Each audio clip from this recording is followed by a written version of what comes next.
Madam ఒక్కసారి కూడా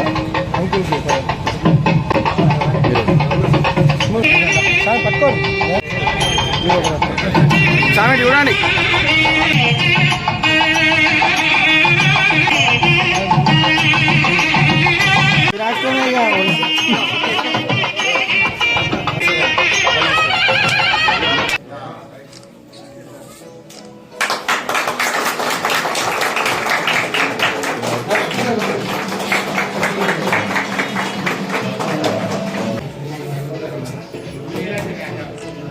ప్రారంభిద్దామని అప్పటి నుండే చాలా ప్రయత్నం చేశాము.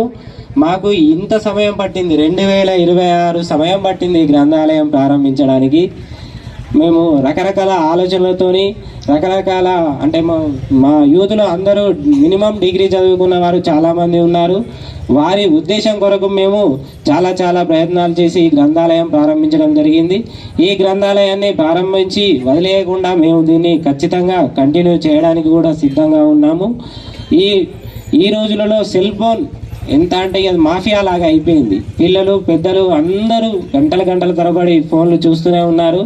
ఆ ఫోన్ల నుండి ఒక గంట సమయం అయినా మన లైబ్రరీకి కేటాయించే విధంగా అన్ని గ్రామాలకు కూడా మన ఎవరైనా ఈ పని మీద వచ్చినా ఎట్లా వచ్చినా కానీ మన గ్రంథాలయాన్ని యూజ్ చేసుకునే విధంగా ఖచ్చితంగా ప్రయత్నం చేస్తాం. యువతలో మార్పు తీసుకురావడానికి మా వంతుగా ప్రయత్నం చేస్తాం. మాకు ఈ గ్రంథాలయ ప్రారంభోత్సవానికి చాలామంది మాకు సహకారము సహాయము ఆలోచనలు అందరూ అందించారు. ముందుగా వివేకానంద జయంతి శుభాకాంక్షలు. చిరిగిన చొక్కైనా తొడుక్కో కానీ ఒక మంచి పుస్తకం కొనుక్కో అనేది ఈ రోజుల్లో ప్రతి ఒక్కరికి అవసరం. అందరూ ఫోన్లో గంటలు తరబడి చూడడం వల్ల ఐస్ పైన ఎఫెక్ట్ పడుతుంది. కావున ఈ గ్రంథాలయాన్ని ప్రతి ఒక్కరూ ఉపయోగించుకోవాల్సిందిగా మనవి. కనీసం వారంలో ఒక గంట సేపు అయినా ఈ గ్రంథాలయాన్ని ఉపయోగించుకుంటారని మనస్ఫూర్తిగా కోరుకుంటున్నాను. యువత దాదాపు మాకు మద్యం కావాలి, మాంసం కావాలి అని అడుగుతారు. కాకపోతే ఎండపల్లి గ్రామంలోని వివేకానంద యూత్ వాళ్ళు మాత్రం నన్ను లాస్ట్ ఎన్నికల్లో అడిగిర్రు మాకు గ్రంథాలయం ఏర్పాటు చేయండి అని. ఈసారి కూడా వారు ఎన్నికల ముందు అన్నారు, అన్న మాకు డబ్బులు వద్దు, ఏమద్దు, మద్యం వద్దు, కంపల్సరీ మీరు సర్పంచ్ గెలిస్తే మేము గ్రంథాలయం ఏర్పాటు చేసుకుంటామని చెప్పి ఇంత శ్రద్ధతోని వారు ఎన్నికలు గెలిచిన వెంటనే నాకు కూడా సంతోషకరమైన విషయం ఏంటంటే ఫస్ట్ సర్పంచ్ మహిళ ఎండపల్లి మొట్టమొదటి మహిళగా సర్పంచ్ అయిన సునీత గారు మొట్టమొదటి కార్యక్రమం ప్రారంభించడం, గ్రంథాలయం ప్రారంభించడం అనేది చాలా సంతోషకరమైన విషయం.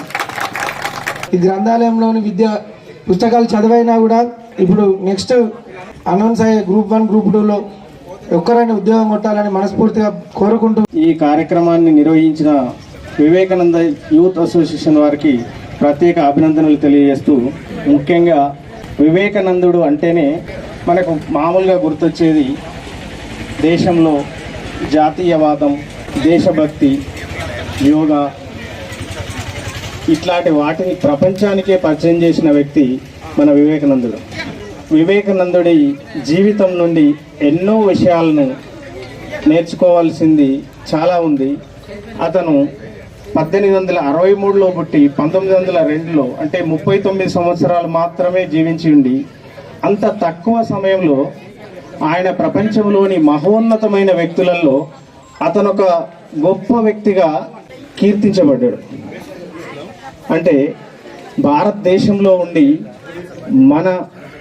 మన బిడ్డగా ప్రపంచానికి జ్ఞానాన్ని వెలుగునిచ్చిన ఒక గొప్ప వ్యక్తి ఇంకా 39 సంవత్సరాలే కాకుండా ఆయన ఇంకొక 39 సంవత్సరాలు బ్రతుకుంటే భారతదేశానికి ఎంత జ్ఞానాన్ని సంపాదించి పెట్టేవాడో అది దానివల్ల మనం కొంత కోల్పోయాం.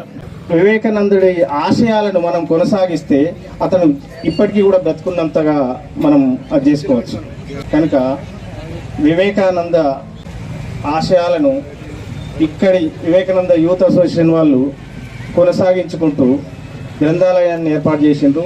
10 సంవత్సరాలు 12 సంవత్సరాల నుంచి అనుకుంటా ఉంటే ఇప్పుడు దానికి ఒక కార్యరూపం దాల్చింది. నా వంతు సాయంగా ఈ గ్రంథాలయానికి గవర్నమెంట్ నుండి పర్మనెంట్ బిల్డింగ్ కట్టించే వరకు నేను తప్పకుండా సాయశక్తులకు చేసి సంవత్సరం తిరిగేలోపు ఇక్కడనే ఒక పర్మనెంట్ బిల్డింగ్ కట్టించే ఏర్పాటు చేస్తాను. ప్రతి విలేజ్కి చుట్టుపక్కల కానీ ప్రతి విలేజ్కి ఈరోజు మీరు ఆదర్శాలు అవుతారని చెప్పి నేను ఈ సందర్భంగా చెప్తున్నా. ఎందుకంటే యువత అంటే తాగడం తినడం నేను ఇప్పుడు చాలా రోజులలో ఇంటున్నా ఏంటంటే ఈ డ్రగ్స్ అని ఇదని అదని చాలా ఇంటున్నా. ఇంత జనాలు చెడిపోతున్న టైంలో యువతకు ఇంత మంచి గొప్ప ఆలోచన వచ్చి ఇంత గొప్ప నిర్ణయం తీసుకున్న యువతను అభినందిస్తున్నా. ఎందుకంటే ఫోన్లు ఇవన్నీ చేసుకుంటూ చాలా మంది ఏంటంటే తిరగడం ఇవే సరిపోతున్నాయి. ఈరోజు ఏంటంటే కాసేపు ఒక బుక్ చదివితే మనకు ఎంతో జ్ఞానం పెరుగుతుంది.